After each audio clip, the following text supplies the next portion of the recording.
यानी नुकसान भी बहुत होते हैं और फायदा भी बहुत होते हैं। अब बताओ फायदा बताएं कि नुकसान बताएं? दोनों। तो देखिए नुकसान तो ये होते हैं कि व्यक्ति जब शराब पीने लग जाए तो उसे लतली लग जाती है, लत आदत सी बन जाती है। फिर चाहे वह मकान बेचना पड़ जाए, चाहे खेती बाड़ी बेचनी पड़ जाए, पर लेकिन पिएगा जरूर। घर में कले बन जाती है। जिस घर में शराब पी जाती है ना, वो घर कभी उन्नति नहीं कर पाता है। दूसरी बात, शराब पीने वाला शराब ही नहीं पीता है, पत्नी का सुख, बच्चों का सुख, माँ बाप का सुख एक ही घूंट में पी जाता है। वैसे तो चलेगा 80 साल, और जाने शराब पीवा शुरू कर दी तो वाको 40 साल में राम नाम सकते हैं। हाँ, ये तो होते हैं नुकसान। इसलिए शराब नहीं पीनी चाहिए, क्योंकि आप पियोगे शराब हमेशा बर्बादी की तरफ ले जाती है। जिस घर में शराब पी जाती है उस घर में कभी लक्ष्मी प्रवेश नहीं करती है। मेरे प्रेमी भक्तों, ये तो होते हैं नुकसान। और फायदा कौन से होते हैं? फायदा ये होते हैं कि शराबी के घर में कभी चोरी नहीं होती है।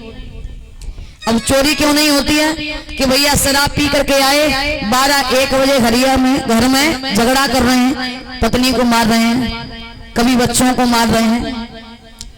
चोर बेचारों का सोचो जाकर है ही का जब हम चोरी करें। पहला फायदा। दूसरा फायदा ये है कि शराबी को कभी कुत्ता नहीं काटता है।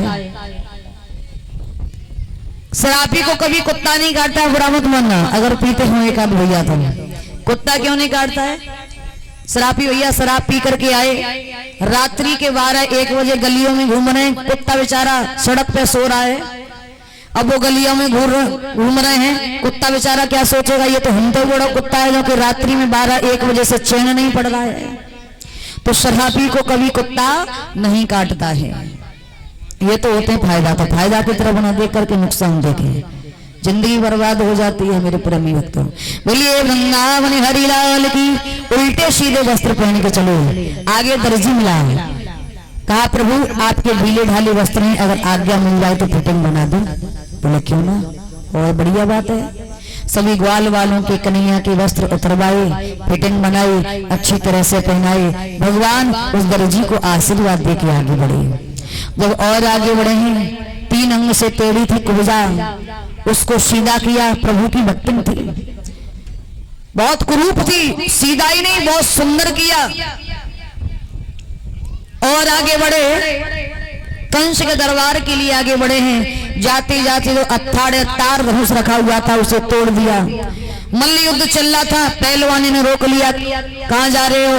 बोले मामा के दरबार में। ऐसे नहीं जाओगे, पहले हमसे युद्ध करो और तब बढ़ो आगे। भगवान कन्हैया बड़े भैया बलराम युद्ध करने लगे हैं। एक एक करके सभी पहलवानों को पछाड़ दिया, सबको मार दिया।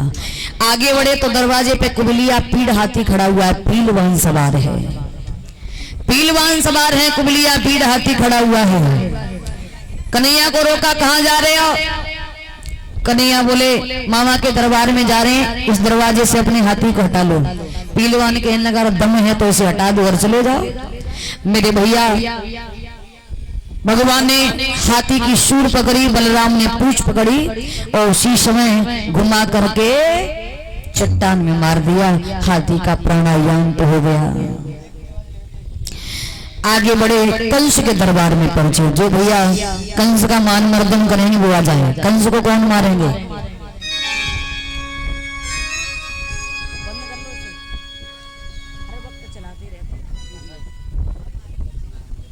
हाँ सुभाष भैया, कौन मारेंगे कंस को? बुलाओ ना, जो कंस को मारेंगे इधर आ जाए।